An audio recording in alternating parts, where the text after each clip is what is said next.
What's up, guys? It's John with National Sports Entertainment, and I just wanted to do a recap of tonight's game. So, this was an interesting one. As you can see, we got our first push of the season, and it was a typical backdoor push, which we get more often than you'd think. There was almost one yesterday, not yesterday, last week with the Eagles. We had the Patriots covering, and it came down to five. I think they were 4-point favorites. And this game, they were six. They were obviously leading the whole game. So, again, that's part of the reason I do my system. So it's unfortunate whenever you're winning one and it pushes, but it's better than a loss. Now, I've gone into it before why I really do my best to match up my spread with ESPN's. If you look at, there's no point in really going into it yet, but I can show you guys what I'm going to be using as we get down the road. It was really beneficial last year. They're historically against the spread, you're not going to have teams finish in the 70s, in the 30s. So as the year goes on, we're going to see that there's teams. Now, this might not have updated yet. Let's see. No, it doesn't look like it updated yet. It has, 1-0. So they're going to move to 1-0-1. But this 100% obviously is here. It's not really going to matter until about week 3, 4. And then we can start fading the teams that are undefeated on the spread and taking the teams that are winless against the spread. It's a really good metric. That being said, that's something that right now it is not going to help because obviously a team can start off 2-0, 3-0 against the spread, and then they can lose a few. So I wait until we're about 3, 4 weeks in. By the way, the same does apply for the over/under, so we'll be using that as well. So tonight I went with the over just because I thought it was set a little high. I thought the public might be taking the under, and secondly because I just thought they were going to have certain guys look good.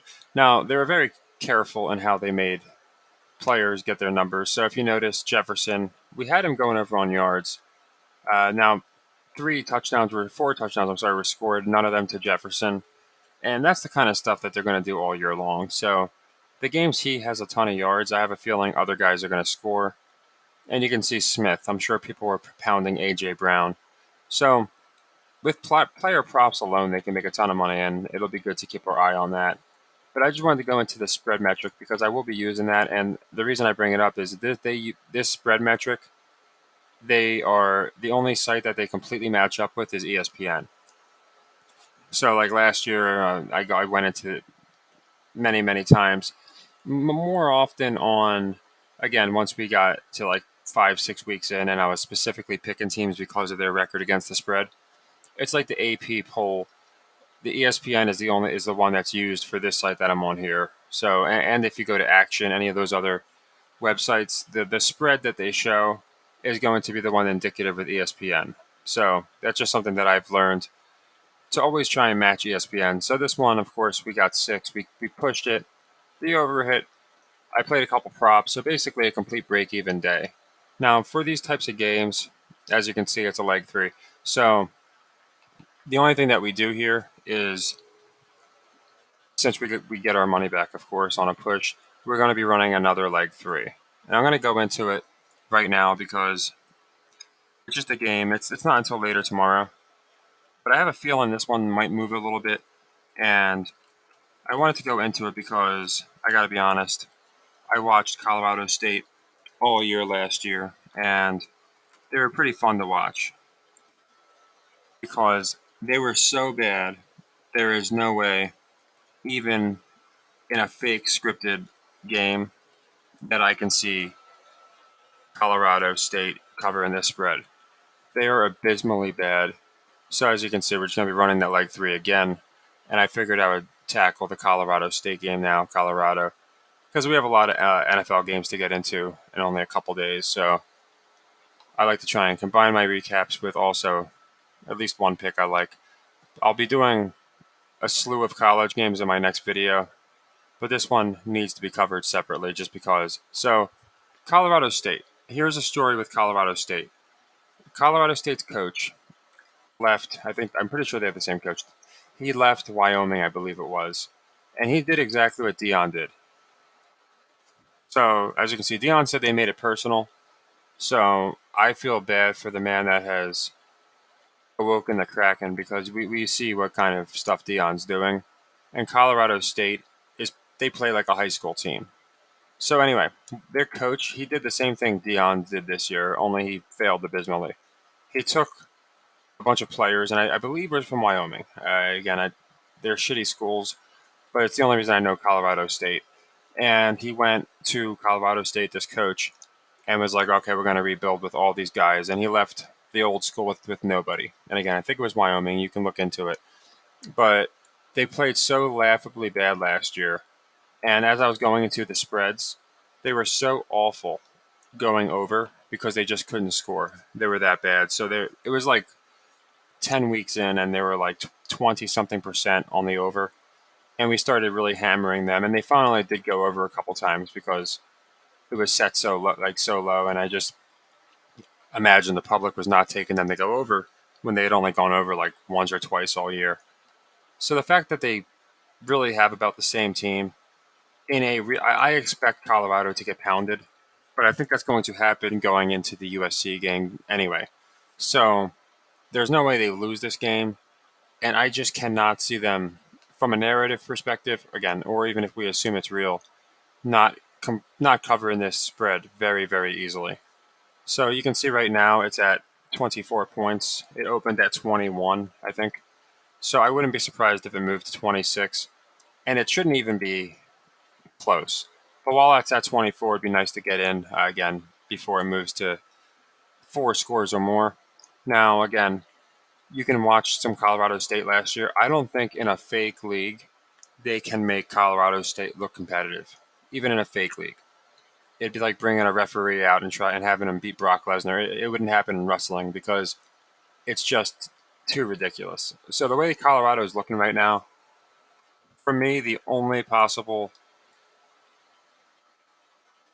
pathway that they're going with this is Colorado is going to win and decisively up until they get to USC. So yeah, they could win this game by 20 points and nothing would it's not going to hurt Deion. But the fact that he said they made it personal, I'm expecting the biggest win in the history of Colorado football. Just something like absolutely insane. So for this, again, all we do is Colorado covers Colorado State, and it's going to be minus 24 points. And that's going to be, again, rerunning our leg three here that pushed. So it's a total of 7 units on the sequence now, still 1, 2, and 4.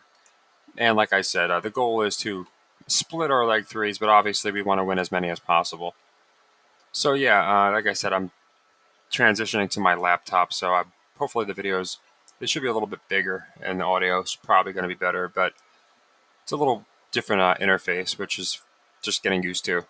But yeah, nothing too unexpected with the Eagles game. Hutch brought up a good point to me. This could help with some live action bets.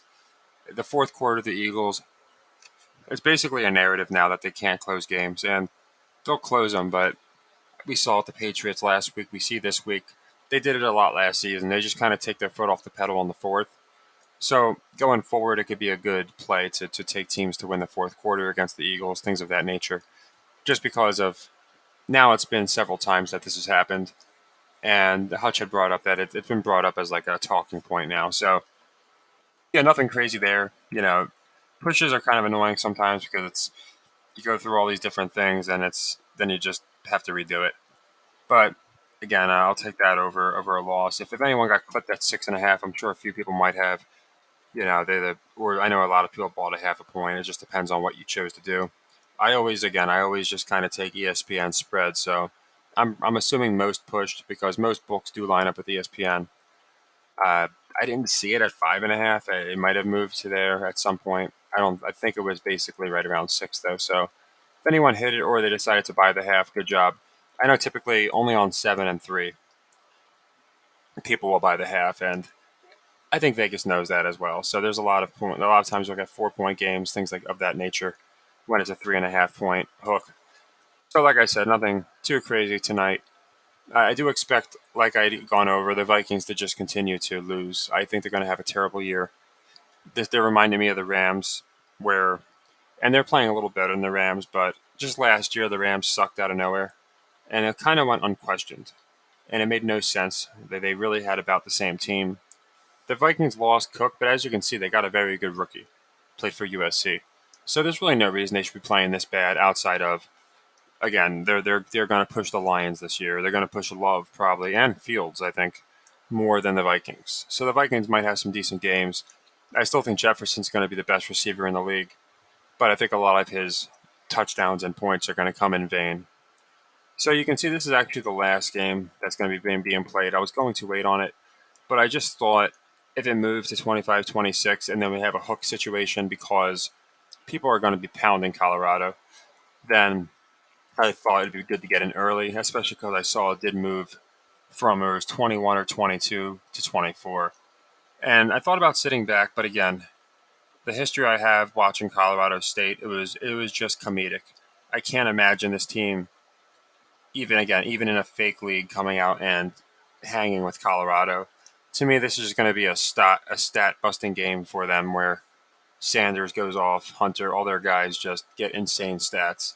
And again, we might see the biggest shutout in the history of Colorado football because State really is that bad. And now we have Deion saying they went around, they made it messed around, they made it personal. So again, anytime I see that, I expect the other squad to just get Thanos snapped because this guy is just absolutely insane. Anything he's touched has turned to gold, and he's an exception where I honestly don't care about the public. Certain games, sure, they're not going to pay the public every single week, but this one to me makes no sense. I don't see them killing Colorado's steam by having them get a close victory or something of that nature to a team that is, in my opinion, bottom five in the entire NCAA. So again, nothing too much here. We'll be going into some more NFL games. Again, I think we're really over the target as far as the the teams and how they're going to do this year. Vegas and Buffalo is an interesting one, obviously. But there's a lot of interesting games this week, so I'll probably do a video hitting the 1 o'clock games, and then one hitting the 4 o'clock games. I don't like to condense them too much, but I also know it's a little easier than having to watch a bunch of different videos. So yeah, I'll probably hit most of these games, all these 1 o'clock games in a video. Again, we don't play every game just to play them. But like this one, we got Vegas, Buffalo. We got Baltimore, Cincy. Vegas, Buffalo is interesting. I'm going to have to think about this one because, again, you know my opinion. I like Jimmy G. I like the Raiders. And I thought of the possibility of an upset here. But they're the biggest dogs of the week. So I don't know if they're going to pay the biggest dogs of the week. That being said, the public probably still thinks, okay, Josh Allen just had a bad game. The Raiders got lucky. So I could see not many people taking the Raiders, even with the points. So I'll probably be on the Raiders to cover here and maybe even win. I'll decide. It's going to be a leg one, so I'll decide if it's worth playing on the money line. I think it might be. But this is one I'd watch out for. I think the Bills, I went into this earlier this year, Bills, Chiefs, I think one of them, probably both, could miss the playoffs. Now, my prediction is the Bills will get in as a wild card spot. I don't think the Chiefs are going to make the playoffs. I know it sounds nuts, and this game is going to be a great one. You can probably see where I'm leaning. Unless something crazy changes, I love the Jags.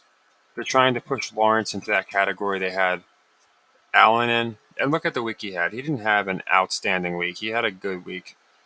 I mean, he had about the same week as Mahomes, who they said had a rough week. So better completion percentage, but really the rest right on line, and Mahomes rushed for way more. So I think they have to get Lawrence into that category. So to me, this would be a great one to pick money line because I think, sure, it could be a 3-point game with these two teams, but I do think that for redemption, and so they can have somebody that it's obviously not going to be Allen. Hurts is in the NFC. Burrow's looking pretty rough. I think they need somebody that can. Oh, this guy, he's the quarterback killer. This guy, he can beat Mahomes, and to me, Lawrence makes sense. So a lot of these games, I kind of have an idea already. This one is right up in the air. So again, I'll be going into all these. I just wanted to go into kind of where my initial reaction has been on these games. Here, initially, I'm liking the Lions. I'll look into it more. I'm just hoping too much of the public isn't on them. I still think the public might think the Seahawks are going to have a good year. I have the Seahawks with the Vikings. I think they're both going to fall off pretty hard and be flipped by other teams. I think the Rams will have a better year than they did. And I think they'll kind of flip the Seahawks. Not that they'll get in the playoffs, but I think they'll still flip them. And The Lions are definitely flipping the Vikings, in my opinion. Tonight just reassured it for me. Chiefs, I know that's kind of a hot take, but you have to remember Brady missed the playoffs early in his career. If Mahomes is going to miss the playoffs, I think now is a good time. So yeah, for like I said, we got the over, which is cool. I personally completely broke even because I put a unit on the over, a unit on my Jefferson to go over, but I had Jalen Carter getting a sack, so that washed, obviously. And then I pushed on the spread. So if anyone took the money line or something, then obviously good job. Otherwise, I'm guessing you pushed like me if you followed the ESPN spread. I do know a few people hit some nice props, so that's nice. A lot of people liked Jefferson, so that's good. I did see. I think look like he was robbed of a touchdown. That's the reason I avoided the touchdown. I feel like it's easier to prevent somebody from getting a touchdown than prevent them from scoring yards, picking up yards. As bad of a game Jefferson has, he's probably going to still have 8 to 10 receptions. Now, I have a theory that when he has yards like this, he's not going to score touchdowns. And then the games he'll probably score like two or three touchdowns on 50, 60 receiving yards. I think it's simple. It's just to stop people from double dipping because somebody can do a prop on Jefferson to go over his completions, yards, and touchdowns. And then theoretically, on a good game, he should hit all three or he'll hit neither. But I think they're going to separate it where the games he gets touchdowns, they might be on those little fade routes, or maybe he just doesn't get a lot of yards that game. So I'll be watching out for that as well. Cousins had a good game. So I actually thought they might have him start falling off, but he's looking pretty good so far. So we'll have to see what they do with him. But like I said, hopefully the laptop's just as good as the phone. I feel like it should be. Everything's a little bigger, so it should be nice.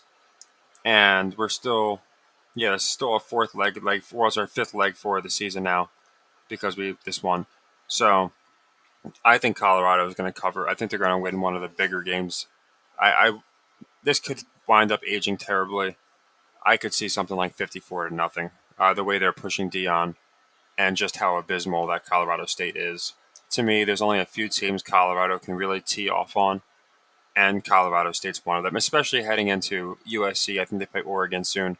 So to me, they have to win this game big, and then they could probably get brought down to earth by USC, is what I think they're going to do. Like I said, if they had one loss going into USC, then I was going to like them to win the game.